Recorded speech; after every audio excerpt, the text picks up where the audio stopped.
कौनैन का मुख्तार खुदा तुमको बनाया, कौनैन का मुख्तार खुदा तुमको बनाया, उम्मत की निगाहबान खुदा तुमको बनाया, उम्मत की निगाहबान खुदा तुमको बनाया। आका मेरा मौला मेरा रहमत का नबी है, आका मेरा मौला मेरा रहमत का नबी है। तजदार मदीना हमारा तुम अरबी है, तजदार मदीना हमारा तुम अरबी है। अशजार में रहती है नबूवत की शहादत, अशजार में रहती है नबूवत की शहादत। तशकीक कमर में तू ही अंगुल की इशारा, तशकीक कमर में तू ही अंगुल की इशारा। रसूल नामे के एलो मदीना, रसूल नामे गलेते तस्बीरो माला,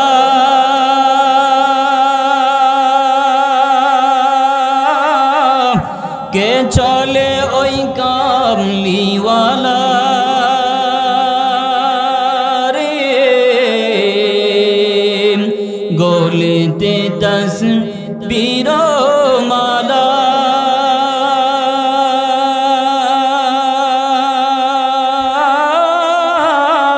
के चले ओई कामलीवाला रे। ওরে আমার বুকের দরগা তোলাই, ওরে আমার বুকের দরগা তোলাই, তারে রাখি নিরালাই। রসূল নামে কে এলো মদিনায়, রসূল নামে। এজন্য ঠিক রাখার মুসলমান ভাই ও যুবক ভাই ও পর্দার অন্তরাল আম্মা জান, জীবনটা বড় সার্থক হবে যদি জীবনটা নবীর আদর্শের জীবন যদি হয়। মুহাম্মদ নে আকন কুফর কো মিঠায়া, कुफर को मिठा कर सदाकत बताया। ला इलाहा इल्लल्लाह, ला इलाहा इल्लल्लाह, ला इलाहा इल्लल्लाह, ला इलाहा इल्लल्लाह, ला इलाहा इल्लल्लाह, ला इलाहा इल्लल्लाह मुहम्मदुर रसूलुल्लाह सल्लल्लाहु अलैहि व आलिहि वसल्लम। निगाहे मुमिन से तू बदल जाती है तकदीर, निगाहे मुमिन से तू बदल जाती है तकदीर। ये बंदा की कुव्वत नहीं कुदरत का इशारा, ये बंदा की कुदरत नहीं कुव्वत की इशारा। मरदूद से पीछे हमें खबर नहीं लेकिन, मरदूद से पीछे हमें खबर नहीं लेकिन یک وقت میں ہلاک جو اعمال ہے سارا یک وقت میں ہلاک جو اعمال ہے سارا الحمدللہ টি ঘর পূর্ববাড়া নূরে মদিনা মসজিদ কমিটি ও যুবকবৃন্দের উদ্যোগে আয়োজিত ষষ্ঠ বার্ষিক ইসলামী মহাসম্মেলনের উপস্থিত মুহতারাম শ্রদ্ধাভাজন সম্মানিত সভাপতি পীরে কামেল আল্লামা আলহাজ হযরত মাওলানা আইয়ুব আলী সাহেব দামাত বরকাতুহুম বারাকাল্লাহু ফি হায়াতি। উপস্থিত আছেন আজকের এই মাহফিলের যিনি প্রধান অতিথি, আমাদের অত্র এলাকা সহ সরাইল ব্রাহ্মণবাড়িয়াস্থ সুনামধন্য ব্যক্তিত্ব মুফাসসিরে কোরআন পীরে কামিল আল্লামা শেখ আব্দুল কুদ্দুস সাহেব দামাত বরকাতুহুম। উপস্থিত আছেন দিন প্রিয় ধর্মপ্রাণ মুসলমান ভাইয়েরা, পর্দার আড়ালে অবস্থানরত শ্রদ্ধেয় সম্মানিত মা ও বোনেরা, দয়াময় আল্লাহ রাব্বুল আলামিনের দরবারে লক্ষ কোটি শুকর ও সুজুদ যেই মহান রব্বুল আলামিন আমাদেরকে এই প্রচণ্ড শীতের রজনীতে কোরআনের মহাব্বতে, নবীর মহাব্বতে, হাদিসের মহাব্বতে কোরআন ও হাদিসের আলোচনা শোনার জন্য এই মজলিসে আসার বসার তৌফিক আল্লাহ দান করেছেন। নিয়ামতের শুকর আদায়ার্থে মুসলমান হিসাবে ইমানের আওয়াজ উঁচু করে রবের শেখানো কালিমায় রবের শুকরিয়া আদায় করছি আলহামদুলিল্লাহ। লক্ষ কোটি দুরুদ সালাম বিশ্ব মানবতার কান্ডারি রহমাতুল্লিল আলামিন শফিউল মুসলিমিন খাতামুন নবিয়্যিন ইমামুল মুরসালিন সাইয়্যিদুস সাকালাইন হাবিবি কিবরিয়া আশরাফুল আমবিয়া শফিঈ আযম রাসূল আকরাম নবিয়্যুল আরব ওয়াল আজম মদিনাতুর রাসূল পয়গম্বর আরবি সাল্লাল্লাহু আলাইহি ওয়া আলিহি ওয়াসাল্লামের উপর কোরআনে হাকিমের ভিতর থেকে একখানা আয়াতে কারিমা তিলাওয়াত করেছি। নবীজির অসংখ্য গণিত বাণী পবিত্র হাদিস শরীফের মধ্য থেকে ছোট্ট একখানা হাদিস পড়েছি। এই আয়াত এবং হাদিসকে সামনে রেখে অল্প সময়ে ইখলাস এবং রুহানিয়তের সমন্বয়ে আমলের নিয়তে আমাকে কিছু কথা বলার মতো, আপনাদেরকে শোনার মতো তৌফিক আল্লাহ দান করেন, বলেন আমিন। পৃথিবীতে আল্লাহ পাক আমাদেরকে মানুষ হিসেবে পাঠিয়েছেন, এটা আল্লাহ পাকের ইহসান, করুণা এবং দয়া। এখানে যারা বসে আছেন কেউ তো বলতে পারবেন না যে হুজুর আমি একটা স্পেশাল দরখাস্ত করেছিলাম আল্লাহর কাছে যে আল্লাহ মানুষ হিসেবে আমাকে পাঠান। কেউ আছেন বলতে পারবেন? আল্লাহ বিনা দরখাস্তে মানুষ হিসেবে আমাদেরকে পাঠাইলেন, এটা আল্লাহর করুণা এবং ইহসান। তার পরবর্তী যে ইহসান সেটা হলো আমাদেরকে মুসলমান হিসাবে আল্লাহ স্বীকৃতি দিয়েছে। আমার মতো চোখ, আমার মতো নাক আমার পার্শ্ববর্তী ভাইয়েরও আছে, সে হিন্দু, মূর্তি পূজা করে, কিন্তু আমি মুসলমান। এটা আল্লাহর শুকরিয়া। সর্বশ্রেষ্ঠ নবী রহমাতুল্লিল আলামিন নবী, যেই নবীর উম্মত হওয়ার জন্য প্রত্যেকটা নবী আল্লাহর কাছে দরখাস্ত করেছে, সেই নবীর উম্মত আল্লাহ আমাদেরকে বানিয়েছেন বিনা দরখাস্তে। যে কোরআন পৃথিবীর সর্বশ্রেষ্ঠ গ্রন্থ, যার চেয়ে দামি কোনো গ্রন্থ আল্লাহ আবিষ্কার করেন নাই। যে কোরআন আল্লাহ তার সর্বশ্রেষ্ঠ বন্ধু রহমাতুল্লিল আলামিন উপর নাজিল করেছেন, তার ধারাবাহিকতায় কোরআন আমাদের পর্যন্ত পৌঁছেছে। সে কোরআনের হকদার আমরা, কিন্তু কোরআনের মহাব্বত আর ভালোবাসা আমাদের হৃদয়ে নেই। আল্লাহ পাক রব্বুল আলামিন এতগুলো ইহসান এবং করুণা আমাদেরকে বিনা দরখাস্ত করেছেন, সবগুলি আল্লাহর দয়া। রাসূল আরবি সাল্লাল্লাহু আলাইহি ওয়াসাল্লাম মক্কার জমিনে ভূমিষ্ঠ হওয়ার পর থেকে নিয়ে 40 বছর পর্যন্ত মক্কার প্রত্যেকটা মানুষ তারা আমার নবীকে দুই নয়নের মণি মনে করতেন, যে মুহাম্মদের চেয়ে সত্যবাদী, আমানতদার, বিশ্বস্ত কোনো মানুষ এই মক্কার জমিনেই হতে পারেন। এটা কাফেরদেরও স্বীকৃতি ছিল, আবু জাহেলেরও স্বীকৃতি, উতবা, সাইবা, উমাইয়া সবারই স্বীকৃতি। কিন্তু যেই দিন আল্লাহ পাক রাসূলের উপর কোরআন নাজিল করলেন, আল্লাহ জানায় দিলেন নবী আর গোপনে নয়, প্রকাশ্যে দ্বীনের কথা বলেন, শুরু করেন। রসুল যখন তার কাছের মানুষগুলাকে দ্বীনের দাওয়াত দিলেন, এক আল্লাহর পথে ডাকতে শুরু করলেন, ওই দিন থেকে এই মানুষগুলাই আমার নবীকে কি বলেন? যে মুহাম্মদ পাগল, জাদুঘর। জোরে বলেন নাউজুবিল্লাহ। কিন্তু তারপরেও কিছু মানুষ সেই মানুষটার প্রেমে আকৃষ্ট হয়ে, রসুলের প্রেমে মাতোয়ারা হয়ে, রসুলের হাতে হাত রেখে কালিমা পড়া মুসলমান হয়েছিলেন সাহাবাই কেরাম, যারা সোনার মানুষে পরিণত হয়েছে। আল্লাহ পাক রব্বুল আলামিন এই মানুষগুলোর উপর সন্তুষ্টি প্রকাশ করেছেন কোরআনে। তাদের সন্তুষ্টির কথাও আল্লাহ বর্ণনা করেছেন। ওই সময় যারা রসুলকে জীবনের চেয়ে বেশি মহাব্বত করছে, ওই মানুষগুলা ইতিহাসের পাতায় সবচাইতে দামি মানুষ হয়েছে। কিন্তু আমরা উম্মত 1400 বছর পরে দুনিয়ায় আসলাম, সে রসুলের উপরে নাজিলকৃত আল্লাহর কোরআন আমাদের সামনে, রসুলের হাদিস আমাদের সামনে, সব কিছু পড়ি, সাহাবীদের জীবনী পড়ি, জীবন বৃত্তান্ত শুনি, আমাদের ভিতরে রসুলের প্রেম, ইশক, মহাব্বত জাগ্রত হয় না।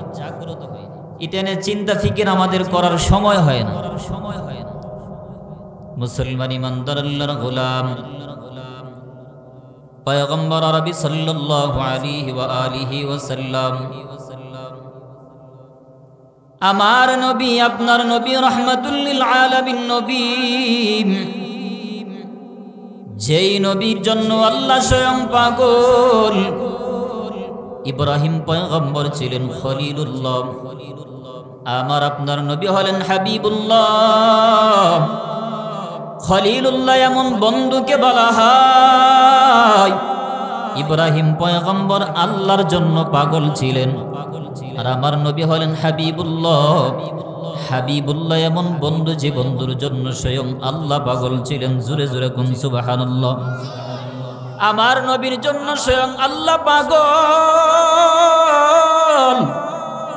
ওই নবী যখন ধরায় আসলেন, মক্কার মানুষেরা আমার পয়গম্বরকে দীক্ষা জানায় শুধুমাত্র কালেমার দাওয়াত দেওয়ার কারণে, শুধুমাত্র আল্লাহর পথে মানুষকে ডাকার কারণে, কোরআনের কথা মানুষকে বলার কারণে মক্কার বেঈমান কাফেররা আমার নবীকে পাগল বলে আখ্যায়িত করে। মুহাম্মদ এতদিন ভালো ছিল, সবচাইতে বিশ্বস্তবাদী মানুষ ছিল, কিন্তু যেই দিন থেকে আমার পয়গম্বর কোরআনের বাণী মানুষকে শোনায়, মক্কার অলিতে গলিতে যখন মানুষকে দ্বীনের কথা শোনায়, ওই সময় থেকে আবু জাহেল বলে মুহাম্মদের মাথা নষ্ট হয়ে গেছে। উতবা সাইবা সবাই বলে মুহাম্মদ পাগল, মুহাম্মদ জাদুঘর, মুহাম্মদের কথা শোনা যাবে না। এ মুসলমান নবীর উম্মত, ওই সময় কিছু মানুষ নবীর কথায় আকৃষ্ট হয়ে কালিমা পড়ে মুসলমান হয়ে গিয়েছিল। আমার নবীর জন্য জীবন দেওয়ার জন্য পাগল ছিল। যেই মানুষগুলা ওই সময় আমার নবীর জন্য পাগল ছিল, আল্লাহর দরবারে ওই মানুষগুলার বড় দাম। ওই মানুষগুলো ইতিহাসের পাতায় সোনার মানুষে পরিণত হয়েছে। মুসলমান নবীর উম্মত, ইতিহাসটা সবাই জানেন। আমার নবী মক্কার কাফেরদের অত্যাচারে অতিষ্ঠ হয়ে আল্লাহর হুকুমে মক্কা ছেড়ে মদিনার দিকে হিজরত করেছেন। পয়গম্বর আবার মদিনায় যাওয়ার পর অনেকগুলা যুদ্ধে আমার নবী সরাসরি উপস্থিত ছিলেন, আর কয়েকটা যুদ্ধে নবী সরাসরি উপস্থিত থাকতে পারেন নাই। যেই যুদ্ধে পয়গম্বর সরাসরি উপস্থিত হয়েছিলেন, ওই যুদ্ধগুলাকে হাদিসের ভাষায় গজওয়া বলা হয়।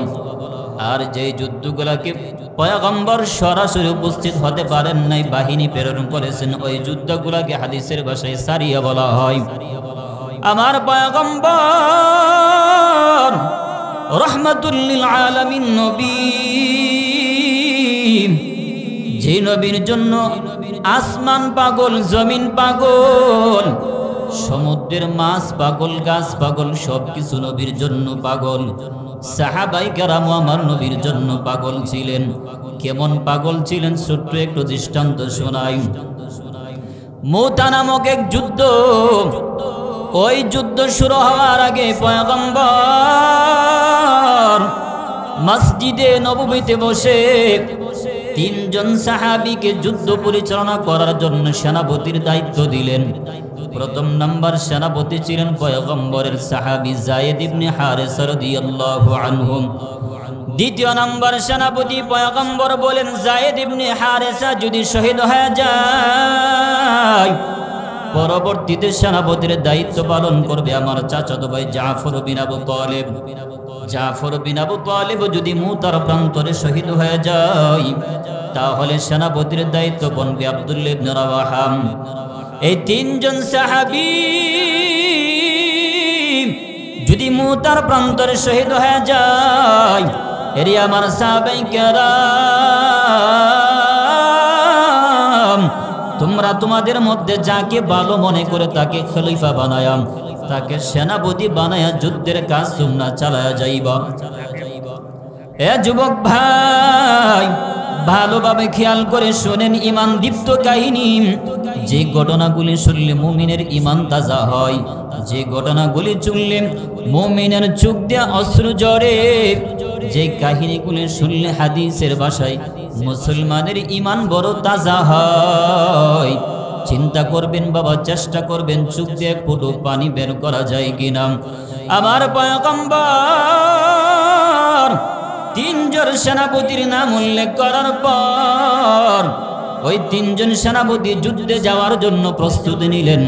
এক ইহুদিদের পাদ্রী এসে সাহাবীদেরকে বলে দিলেন, ও সেনাপতির তালিকায় নিযুক্ত তিনজন সাহাবী, তোমরা কি রাসূলের ভাষা বুঝতে পারো নাই? তোমাদের পরবর্তী যেহেতু সেনাপতির নাম নবী উল্লেখ করতে বলেছেন, তার মানে তোমরা নিশ্চিত মুতার প্রান্তরে শহীদ হয়ে যাইবা। ইহুদি পাদ্রী মনে করেছিল, যদি নবীর সাহাবীদেরকে শহীদ হওয়ার কথা শোনায়, সাহাবীরা হয়তো শহীদ হওয়ার ভয়ে যুদ্ধের ময়দানে যাবে না। কিন্তু সাহাবীরা নবীর জন্য পাগল। বিবি ছাড়তে পারে, সন্তান সন্ততি সব ছাড়তে পারে, নবী ছাড়তে পারে না। কারণ নবীর জন্য পাগল ছিলেন নবীর সাহাবায়ে কেরাম। তিনজন সেনাপতির মধ্যে একজন সেনাপতি ছিলেন নবীর চাচাতো ভাই জাফর বিন আবু তালেব। নবীর জবানে সেনাপতির নাম শোনার পর দৌড়ে চলে গেলেন বাড়ির মধ্যে। বাড়িতে গিয়ে ঘরের দরওয়াজায় দাঁড়ায় দেখে প্রাণের বিবিটা দুইটা সন্তানকে পাশে নিয়ে কোরআন তিলাওয়াত করতেছে। জাফর বিন আবু তালেব ঘরের ভিতরে পা রাখেন নাই, ঘরের বাহিরে পা রেখে বিবিকে ডেকে বলেন, প্রাণের বিবি আমার, কোরআন তিলাওয়াতটা একটু বন্ধ করে দাও, সন্তানগুলাকে দূরে সরাইয়া দাও, তোমার সাথে আমার কিছু ইম্পর্টেন্ট গুরুত্বপূর্ণ কথা আছে। বিবি তখন ডেকে বলেন, স্বামী আমার,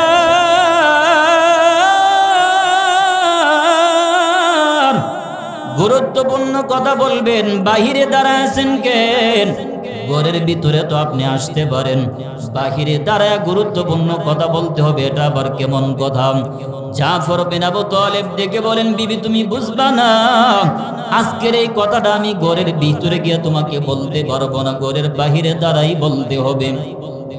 বিবি জাফরের স্বামীর কথা শোনার পর দরজার দিকে আগে গেলেন।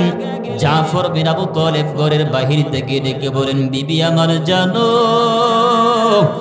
আজকে মুতার যুদ্ধের সেনাপতির লিস্টিতে আমি জাফরের নাম পয়গম্বরের জবানে উল্লেখ করেছি। ও বিবি, শুধুমাত্র নবীর জবানে আমার নাম উল্লেখ করেন নাই, আমি সেনাপতির দায়িত্ব পালন করব। আমি যদি শহীদ হয়ে যাই, আমার পরে আব্দুল্লাহ ইবনে রাওয়াহা সেনাপতির দায়িত্ব পালন করবে। তার মানে বিবি, আমি আর জিন্দেগিতে আমার বাড়িতে আমি ফিরতে পারবো না, মুতার প্রান্তরে আমি শহীদ হয়ে যাব নিশ্চিত। কারণ নবীর, আল্লাহর নবী যেহেতু বলেছেন আমি আর বাড়িতে ফিরতে পারবো না। ও বিবি, জনমের তোরে বিদায় দাও, আর তোমার সাথে আমার দেখা হবে না। বিবি দুটা চোখের পানি জড়ায় কান্না করে আর বলেন, প্রাণের স্বামী, পয়গম্বরের নির্দেশ আপনি যুদ্ধে যাবেন, আমি জানি আপনার সন্তান স্ত্রী সবার চাইতে আপনি নবীকে বেশি ভালোবাসে। আমি নবীর জন্য যুদ্ধে যাইতে আপনাকে কোনো বাধা দিব না, কিন্তু যাওয়ার পূর্বে আপনার কাছে আমার একটা আবদার হলো, আমি আমার সন্তানগুলাকে দূরে সরাইয়া দিছি। পৃথিবীর সবচাইতে মায়ার মোহাব্বতের বন্ধন হলো স্বামী স্ত্রীর মোহাব্বত। শেষবারের মতো আমি আপনার কপালে একবার চুমু খাবো, আপনিও আমার সাথে একটু ভালোবাসার আদান প্রদান করবেন। আর জিন্দেগিতে দুনিয়াতে আপনার সাথে আমার সাক্ষাৎ হবে না। ও স্বামী আমার সন্তানগুলা দূরে সরে গেছে, সন্তানগুলাকে আপনার কোলে উঠা দিব। শেষবারের মতো আমার সন্তানগুলাকে আপনি কোলে নিয়ে আমার দুইটা সন্তানকে একটু আদর করে দিবেন। জাফর বিন আবু তালেব ডেকে বলেন, বিবি আমার, আবদার তো খারাপ কোনো আবদার করো নাই। আমি জানি এই মদিনা নগরের যত সুন্দরী মেয়ে আছে তার মধ্যে আমার বিবি অন্যতম সুন্দরী। ও বিবি, আজকে যদি তোমার সাথে আমি মোহাব্বতের ভালোবাসার আদান প্রদান করি, এই ভালোবাসার মোহাব্বতের আদান প্রদান করতে গিয়া যদি পয়গম্বরের কোনো অর্ডার আমি যদি নির্দেশ পালন করতে যদি বিলম্ব হয়ে যায়, কোনো কারণে যদি আমার অন্তরে তোমার মোহাব্বত গালেব হয়ে যায়, যদি রাসূলের নির্দেশ আমি পালন করতে না পারি, যথাসময়ে যদি মুতার যুদ্ধের ময়দানে আমি শরীক থাকতে না পারি, হাসরের ময়দানে আল্লাহ যদি ডেকে বলেন, এর জাফর, আমার নবী হাবিবুল্লাহ মুতার যুদ্ধের জন্য সেনাপতির লিস্টিতে তোমার নাম উল্লেখ করেছিল, তুমি কেন যুদ্ধের ময়দানে যাও নাই? নবীর নির্দেশ কেন মানো নাই? ও বিবি, তখন আমি আমার নবীর সামনে আমার চেহারাটা দেখাইতে পারবো না। মুসলমান ইমানদার আল্লাহর গোলাম, সবাই একটু আগে আসেন, একটু মোহাব্বত করে আগে আসেন। ওয়াজের মাঝখানে কথাগুলি বলাও কষ্ট, একটু কষ্ট করে আগে আসেন। মানুষ জায়গা হইতেছেন, একটু আগে আসেন।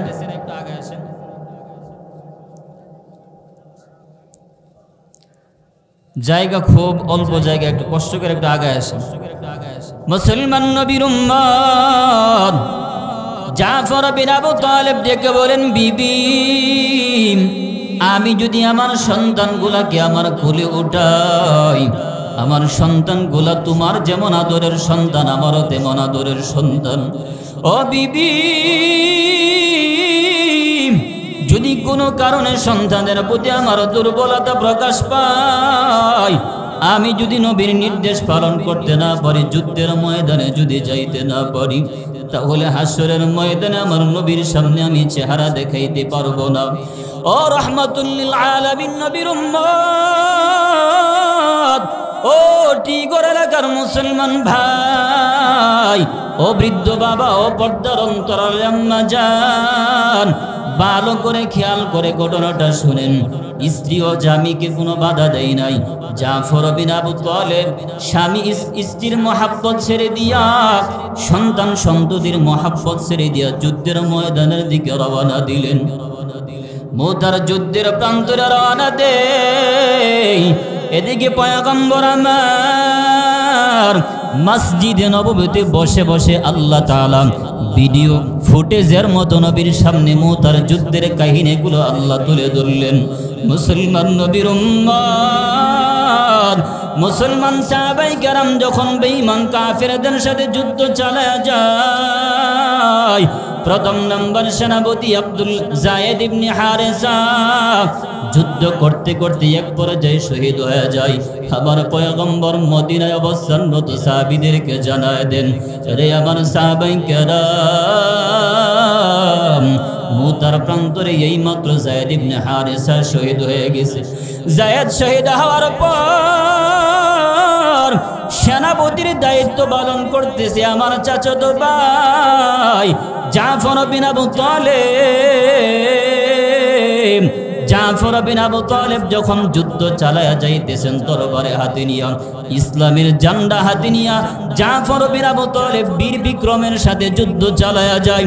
হঠাৎ করে পিছনের দিক থেকে কাফের এসে তার বাম হাতের মধ্যে আঘাত করে বাম হাতটা একেবারে শরীর থেকে আলাদা হয়ে জমিনের মধ্যে পড়ে যায়। জাফর বিন আবু তালেব এক হাত ব্যতীত অপর হাতের ভিতরে ইসলামের ঝান্ডা নিয়ে যুদ্ধ চালায়া যায়। আবারও শুরু থেকে যুদ্ধ চালায়া যাইতেছেন বীর বাহাদুরের মতো। যুদ্ধ করতেছেন হঠাৎ করে আরেকটা বেঈমান এসে জাফর বিন আবু তালিবের ডান হাতটাও কেটে দেয়। জাফর বিন আবু তালিবের ডান হাতটা পুরোটা কাটে নাই, অর্ধেক কেটে বাকি অর্ধেকটা লেগেছিল। জাফর বিন আবু তালিব তাকে দেখে তার হাতের কারণে যুদ্ধে সমস্যা হয়, ওই ডান হাতটাকে পায়ের পিছনে ফালাইয়া হাতটাকে শরীর থেকে আলাদা করে দিলেন। হে মুসলমান ইমানদার আল্লাহর গোলাম, যে হাতের মধ্যে ইসলামের ঝান্ডা ছিল, মুসলমানদের বিজয়ের পতাকা ছিল, জাফর বিন আবু তালিব ওই পতাকা মাটিতে পড়তে দেন নাই। তার মুখের ভিতরে ইসলামের ঝান্ডা নিয়ে যুদ্ধ চালায়া যাইতেছেন। মুসলমান ইমানদার আল্লাহর গোলাম,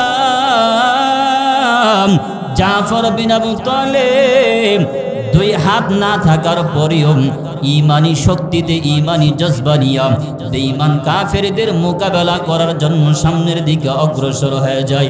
ও ঠিক এলাকার মুসলমান, একটা প্রশ্ন আমি করতে চাই। যেই মানুষটার স্বাভাবিকভাবে দুইটা হাত থাকে, ওই মানুষটার দুইটা হাত যদি কেটে দেওয়া হয়, পৃথিবীর এমন কোন মানুষের শক্তি নাই ওই দুইটা কাটা হাত ব্যতীত সামনের দিকে অগ্রসর হইতে পারবে। কিন্তু জাফর বিন আবু তালিব ইমানি শক্তি নিয়ে যখন ইসলামের ঝান্ডা মুখের ভিতরে না যখন যুদ্ধ চালায়া যাইতেছেন, পেছন দিক দিয়ে আরেকজন কাফের এসে জাফর বিন আবু তালিবকে একেবারে শহীদ করে দেয়। আমার পয়গম্বর মসজিদে নববীতে বসে বসে মুতার যুদ্ধের কাহিনী দেখে আর কান্না করে, কারণ নবীর চাচাতো ভাই জাফর বিন আবু তালিব মুতার প্রান্তরে শহীদ হয়ে যায়। আমার পয়গম্বর সাহাবায়ে কেরামকে জানায় দেন, সাহাবায়ে কেরাম জানো, মুতার যুদ্ধের প্রান্তরে আমার চাচাতো ভাই জাফর বিন আবু তালিব এই মুহূর্তে শহীদ হয়ে গেছে। তবে আনন্দের খবর হলো, আমি নবী নবুয়তের চক্ষু দ্বারা তাকায় দেখতেছি আল্লাহর জান্নাতের ভিতরে আল্লাহ পাক জাফরকে দুইটা ডানা দিয়েছে। এই দুইটা ডানা দ্বারা আমার চাচাতো ভাই জাফর বিন আবু তালিব আল্লাহর জান্নাতের ভিতরে ঘোরাফেরা করতেছে। মুসলমান নবীর উম্মত, আমার নবী আবারও ওই তায়েফের যুদ্ধের কাহিনীগুলা দেখতেছেন। তৃতীয় নাম্বার সেনাপতি হলেন আব্দুল্লাহ ইবনে রাওয়াহা। আব্দুল্লাহ ইবনে রাওয়াহার কাছে দায়িত্ব আসার পর তিনিও এক পর্যায়ে শহীদ হয়ে গেলেন। তিনজন সেনাপতি নবীর জবানের নিযুক্ত করা, তিনজন যখন শহীদ হয়ে যায়, মুসলমানরা পরবর্তীতে সিদ্ধান্ত মোতাবেক খালিদ বিন ওয়ালিদ রাদিয়াল্লাহু আনহুকে তাদের সেনাপতি বানায়। খালিদ বিন ওয়ালিদ বড় বাহাদুর একজন সাহাবী। খালিদ বিন ওয়ালিদকে সেনাপতি বানানোর পর খালিদ বিন ওয়ালিদ বাহাদুরের সাথে বেঈমান কাফেরদের সাথে যুদ্ধ চালায় যায়। বেঈমান কাফেরদেরকে কচু কাটা করে তরবারি দ্বারা পরিমাণ কাফেরদেরকে হত্যা করতে করতে তরবারি ভেঙে ফেলেন। এক তরবারি যখন ভাঙে, পিছনের দিকে তাকান না, পিছনে হাত বাড়ায় আবার তরবারি চাই। সাহাবায়ে কেরাম খালিদ বিন ওয়ালিদের হাতে আবার তরবারি দেই। এইরকম করতে করতে 9টা তরবারি খালিদ বিন ওয়ালিদ ওই মুতার প্রান্তরে বেঈমান কাফেরদেরকে কচু কাটা করে ভেঙেছিল। 9টা তরবারি ভাঙার পর 10 নম্বর তরবারি খালিদ বিন ওয়ালিদ সাহাবায়ে কেরামের কাছে চাই, কিন্তু সাহাবীদের কাছে কোনো তরবারি নাই। তরবারি কোথায় থেকে দিবেন? খালিদ বিন ওয়ালিদ পিছনের দিকে তাকান না, হঠাৎ করে একজন সাহাবী একটা খেজুরের ডাল খালিদ বিন ওয়ালিদের হাতের মধ্যে দিলেন। খালিদ বিন ওয়ালিদ নিজেও জানেন না এটা খেজুরের ডাল, কিন্তু আল্লাহর উপর তাওয়াক্কুল নিয়া যুদ্ধ চালায়া যায়। পূর্বের 9টা তরবারি যেমন কাফেরদেরকে কচুকাটা করেছে, খালিদ বিন ওয়ালিদের সাহাবীর দেওয়া হাতের খেজুরের ডাল ওই তরবারির চেয়ে বেশি ধারালো হয়ে গিয়েছিল আল্লাহর হুকুমে। খালিদ বিন ওয়ালিদ তাকে দেখে এর আগে যতগুলি তরবারি দ্বারা কাফেরদেরকে হত্যা করেছিল এর চাইতে আর তো ধারালো ছিল এই খেজুরের ডাল। মুসলমান নবীর উম্মত বুঝাইতে চাইলাম সাহাবীরা নবীর জন্য পাগল ছিল, নবীর জন্য জীবন দিতে প্রস্তুত ছিল। যেই নবীর জন্য আমি আপনি দুনিয়ার সমস্ত কিছু পাইলাম, যেই নবীর জন্য আমি কোরআন পাইলাম, যেই নবীর জন্য আমি উপাধি পাইলাম শ্রেষ্ঠ উম্মত, যেই নবীর জন্য আমি সর্বপ্রথম জান্নাতের অধিকারী হব, যেই নবী জান্নাতে যাওয়ার আগে কোনো নবী জান্নাতে যেতে পারবে না। আল্লাহ তাআলা হাশরের ময়দানে যদি বিচার কার্য শুরু করে দেন, ওই দিন যদি কোনো কারণে নবীর উম্মতেরা যদি জাহান্নামী হয়ে যায়, আমার নবী কাঁদবেন, আল্লাহর কাছে বলবেন, আল্লাহ আপনি তো বলেছিলেন আমাকে আপনি বেইজ্জতি করবেন না। আয় আল্লাহ, আমার চোখের সামনে যদি আমার উম্মতগুলা জাহান্নামী হয়ে যায় তাহলে আমার ইজ্জত থাকলো কিভাবে রে আল্লাহ? আয় আল্লাহ, আমার উম্মতদেরকে আপনি জাহান্নামে দিবেন না। নবী সেদিন আল্লাহর কাছে দরখাস্ত করে কাঁদবেন শুধুমাত্র উম্মতের জন্য। ও রাহমাতুল লিল আলামিন নবীর উম্মত, ওই নবীর আদর্শের মালা আমরা গলায় দিতে পারি না, ওই নবীর আদর্শের উপর আমরা চলতে পারি না, ওই নবীর সুন্নাত আমি আমার জিন্দেগিতে যাপন করতে পারি না রে উম্মত। ওই নবীর সুন্নতের কথা বললে আমি বৃদ্ধাঙ্গুলি দেখাই। মুসলমান নবীর উম্মত, শুধু তাই নয়, সাহাবায়ে কেরাম এমন ছিলেন নবী যেটা বলেছে সেটাই বুঝে আসুক বা না আসুক নবীর কথা তারা মেনে নিয়েছে। খন্দকের যুদ্ধের ময়দানে আমার নবী পরীক্ষা খনন করতেছে, খাল খনন করতেছে। ওই খন্দকের যুদ্ধের ময়দানে নবী আমার সাহাবীদেরকে নিয়ে খাল খনন করতেছিলেন। সাহাবীদের পেটের মধ্যে খোদা, পয়গম্বরের পেটে খোদা,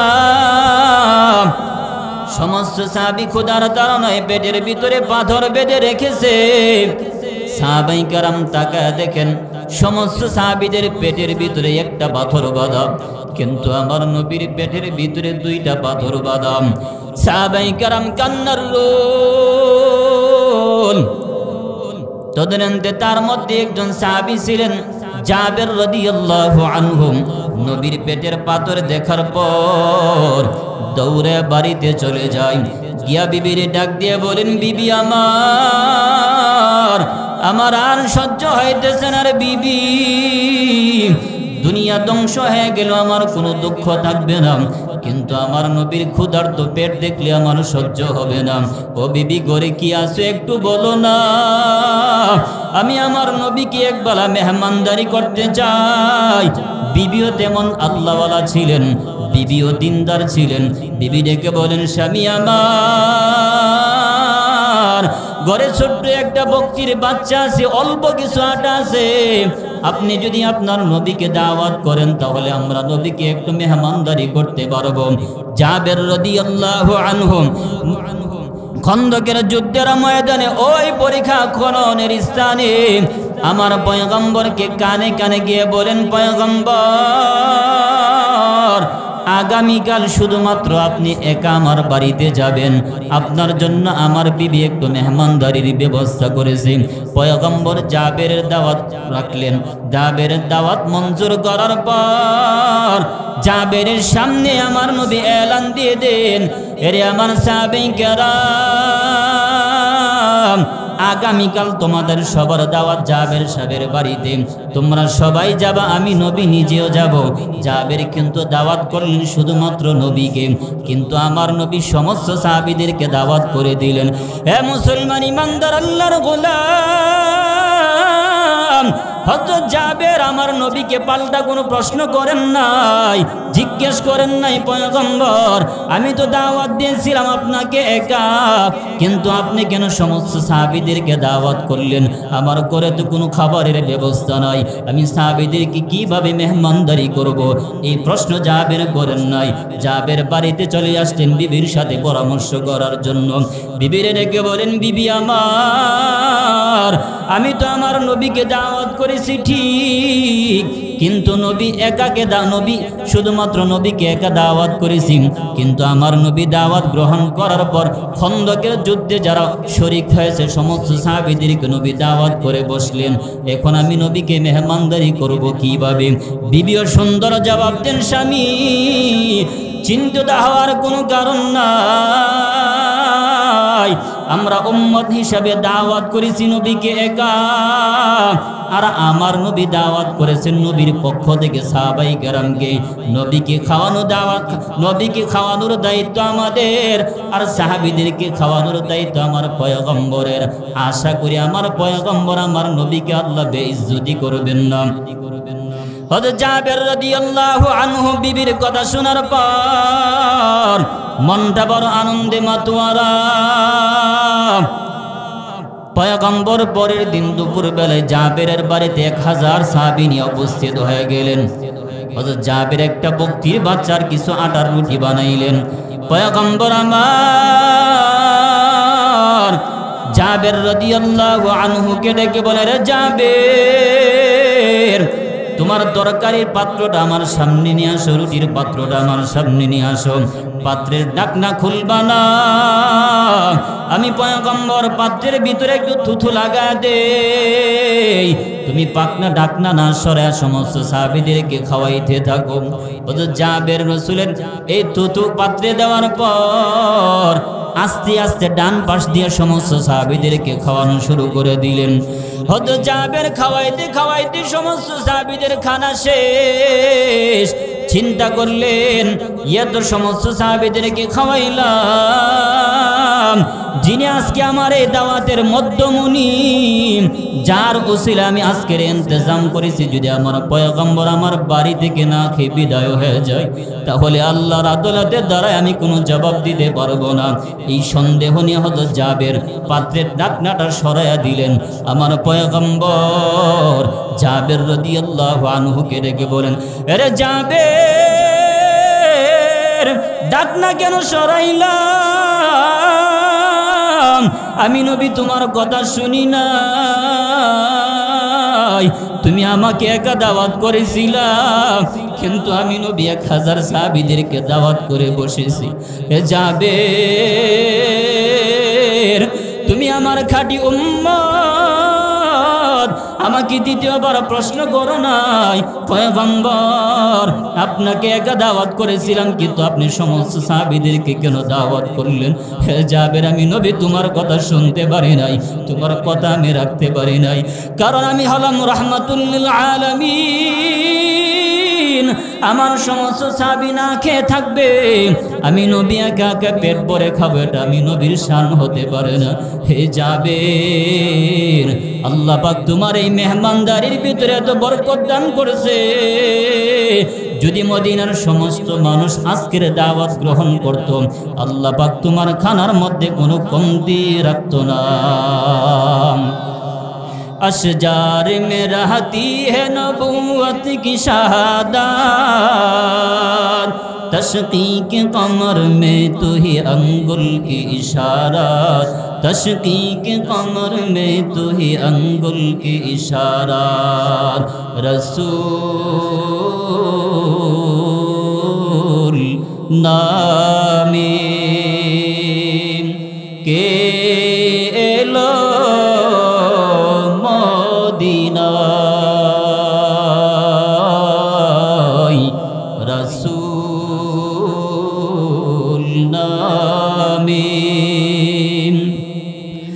গলেতে তসবির মালা,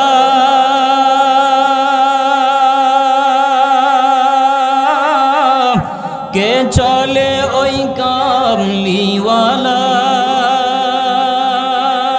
রে, গলেতে তসবির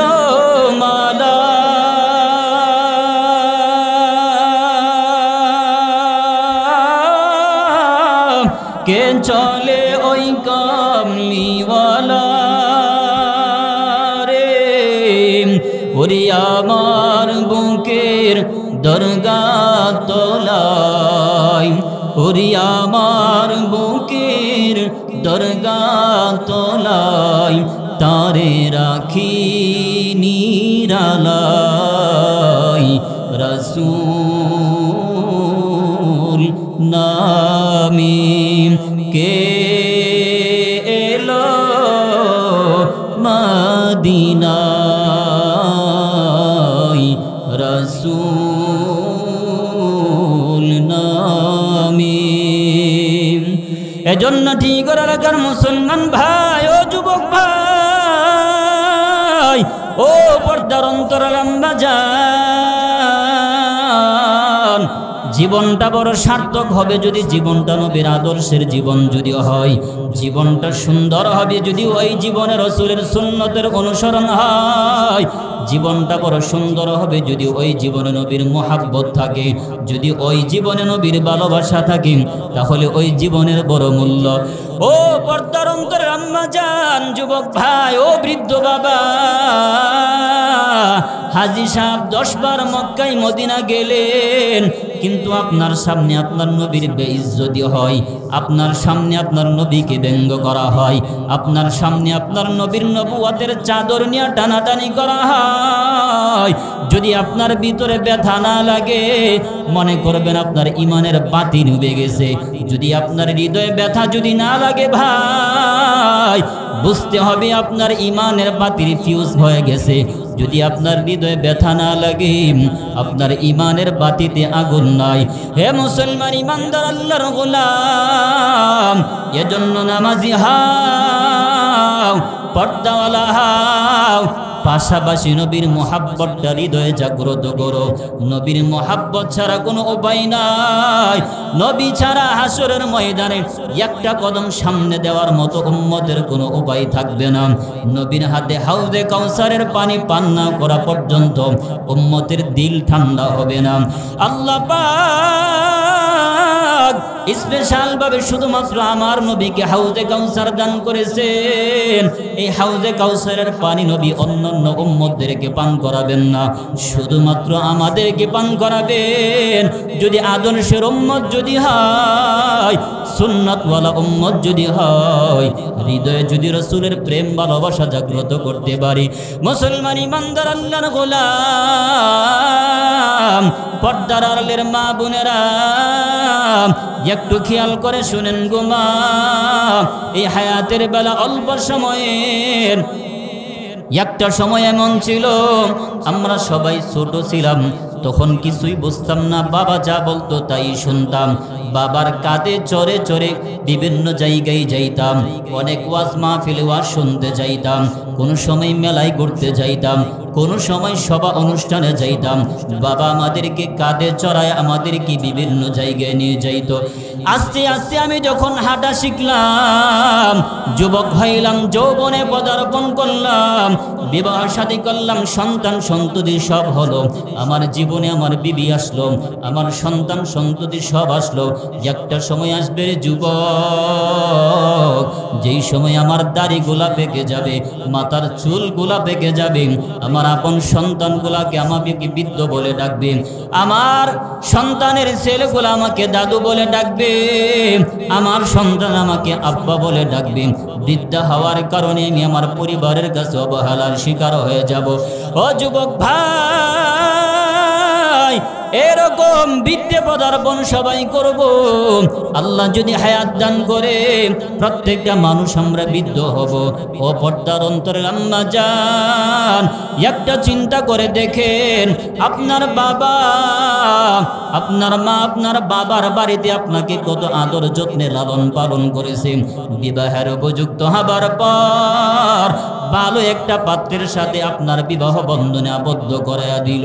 ওই পাত্রের বিবাহ আবদ্ধ বন্ধনে হওয়ার পর আপনি আপনার চিরদিনের ঠিকানা আপনার স্বামীর বাড়িতে চলে আসছেন গো মা। যেই দিন আপনি আপনার স্বামীর বাড়িতে আসছিলেন ওই দিন আপনার বাবার বাড়ির মানুষগুলো আপনাকে বড় আনন্দে চিত্তে বড় সুন্দরভাবে সাজুগুজু করায়া দামি কাপড়টা পরায় আপনাকে স্বামীর বাড়ির মেহমান বানায় দিয়েছিল। আপনার শ্বশুর শাশুড়ি যেই দিন প্রথমবারের মতো আপনি আপনার স্বামীর ঘরে ঢুকেছেন, এলাকার নিয়ম নীতি অনুযায়ী কত মিষ্টি মিষ্টি খাবার মুখ করে আপনাকে আপনার স্বামীকে আপনার ঘরে বরণ করেছিল। ও মা, এক বিছানার সাথে মাথা লাগায়া ঘরের এক কোনায় বসে বসে চিন্তা করেন গো মা, এমন একটা দিন আসবে যেই দিন ওই আপন মানুষগুলো আপনাকে সাদা কাফনের প্যাকেট বানায়া চিরদিনের জন্য অন্ধকার কবরের ভিতরে আপনাকে রেখে আসবে। ও মা, আপনি যখন দুনিয়া থেকে বিদায় হয়ে যাবেন আপনার সন্তানগুলা আম্মু বলে ডাকবে। ও বাবা, আপনি যদি দুনিয়া থেকে বিদায় হয়ে যান আপনার সন্তানগুলা আপনার পাশ লাশের পাশে বসে বসে আব্বু আব্বু বলে ডাকবে।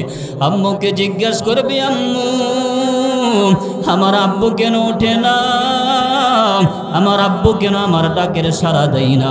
আব্বু বলে ডাকবে, আম্মু আম্মু বলে ডাকতে থাকবে। ওই সময় আমরা কেউ তখন আমার সন্তানের জবাবে সাড়া দিতে পারবো না। আমার আপন মানুষগুলা আমাকে তাড়াতাড়ি দুনিয়া থেকে বিদায় করার জন্য পাগল হয়ে যাবে। একদল যাবে মসজিদের কোনার পালকি আনার জন্য, আর একদল দৌড়াবে বাঁশঝাড়ের বাঁশ কাটার জন্য, কেউ বা তৈরি হবে গরম পানি করার জন্য, কেউ মসজিদের ইমাম সাহেবের কাছে যাবে মাইকে এলান করার জন্য।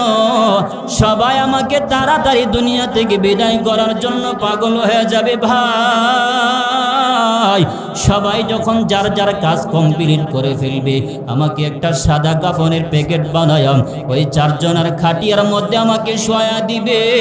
মাথার মধ্যে বাঁধন দিবে, কোমরে বাঁধন দিবে, পায়ের মধ্যে বাঁধন দিবে, চিরজনমের মতো বাঁধন দিয়া চারজনের কাজে করে ওই খাটিয়াটা ঈদগাহের দিকে নিয়ে যায়। বাবা, এই লাশটাকে যেই সময় শেষবারের মতো ঘরের বাহির থেকে বের করা হয়, বাড়ি থেকে যখন লাশটাকে ঈদগাহের দিকে নিয়ে আসে ওই সময় বাড়ি ঘরের মানুষ এমন জোরে চিৎকার করে বলে, আমার আব্বুকে কোথায় নিয়ে যাও, নাতি কাঁদবে, আমার দাদুকে কোথায় নিয়ে যাও। বাবা, ঈদগাহে নেওয়ার পর ইমাম সাহেব 4 তাকবীর দিয়া জানাজা শেষ করার পর আপনার সন্তান সন্ততি আপন মানুষগুলা ওই খাটিয়াটা নিয়ে কবরের দিকে রওনা দিবে। কবরের পশ্চিম পাশে খাটিয়া রাখার পর আপনার সন্তান যদি থাকে, দ্বীনের ইলম যদি তার ভিতরে থাকে, সন্তান তখন বাবার জন্য বাবার মাথার পাশ দিয়া কবরে নেমে যাবে। সবাইকে বলবে, আমার বাবার লাশটা আমার হাতে দাও। সারা জীবন আমার বাবা আমাকে কুলে নিছে, আজকে এমন একটা সময় আমি আমার বাবাকে কুলে নিলাম যেই সময়টা 1 থেকে 1.5 মিনিট সময় স্থায়ী হয়, এর চেয়ে বেশি স্থায়ী হবে না রে বাবা। সন্তান বাবাকে কবরে রাখার পর বাবাকে মাটি চাপা দিয়ে উঠা যায়। বাবা মনের মন আমাদের লাশের ওপর মাটি দিয়ে উঠে যাবে। যদিও দিনের বেলা দাফন করা হয় ওই কবরটা তখন অন্ধকার, ঘরের চেয়ে অন্ধকার হয়ে যাবে। বাবা, বুঝাইতে চাইলাম এই দুনিয়ার কেউ আপন নয়। ওই অন্ধকার কবরের ভিতরে যাওয়ার পর আপন মানুষগুলা যখন চলে আসবে কবরে, আল্লাহর পক্ষ থেকে 2 জন ফেরেশতা চলে আসবে আমাকে সওয়াল জবাব করার জন্য। ওই 3টা সওয়াল আমাকে করা হবে। প্রথম নাম্বার সওয়াল করবে, তোমার রবের পরিচয় দাও। 2 নাম্বার প্রশ্ন করবে, তোমার ধর্মের পরিচয় দাও। 3 নাম্বার আমার নবী সম্পর্কে প্রশ্ন করবে। বাবা, কবরের জগতেও নবীর সম্মান, নবীর ইজ্জত সম্পর্কে যদি আমি দুনিয়াতে যদি কিছু কদর করে যেতে পারি, রাসূলের সুন্নতের ইত্তেবা যদি করতে পারি, তাহলে কবরের জগতে গিয়ে আমি আমার রাসূলের জবাব দিতে পারবো। অন্যথায় ভাই,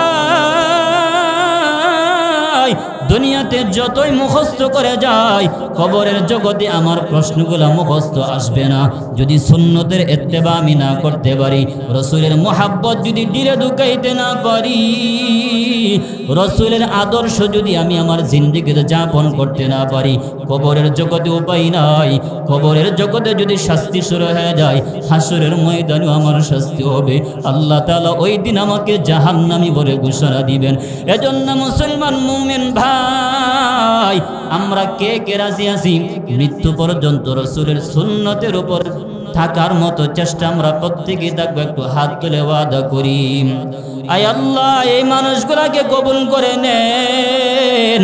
আল্লাহ আপনার হাবিব রাসূলের আদর্শের উপর জীবন চালাইবে নিয়ত করেছি। আল্লাহ তাদের প্রত্যেকের নিয়ত আপনি কবুল করে নেন। मोहम्मद अरबी है वो नबी रस्ते बेशुआ, आलम हुआ उसकी पैदाइश से उजाला, शफीउल उमम हमारा नबी रोज़ क़ियामत शफाअत करेगा अल्लाह के पास गुनाहगार उम्मत, शफाअत करेगा अल्लाह के पास गुनाहगार उम्मत।